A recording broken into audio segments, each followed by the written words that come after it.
بعض الحقائق والوثائق التاريخية التي تؤكد الحقيقة الغائبة عن أذهان البعض رغم وضوحها. فالأرض الصحراوية لم تكن يوما مغربية، والشعب الصحراوي لم يكن يوما مغربيا.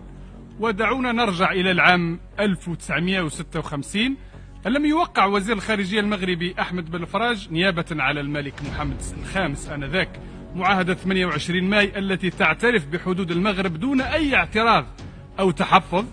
أين الدبلوماسية المغربية فيما يخص الالتزام بالعهود؟ ونوسع دائرة التحقيق التاريخي ونطرح السؤال نفسه، نطرح هذه المرة على هيئة الأمم المتحدة وعلى كل الدول الحاضرة. هل بلغكم أي اعتراض مغربي أو تحفظ عن حدوده أو مطالبة بالصحراء حين نال استقلاله وانخرط في المجتمع الدولي في 56، أم أنها فكرة بانت له بين عشية وضحاها؟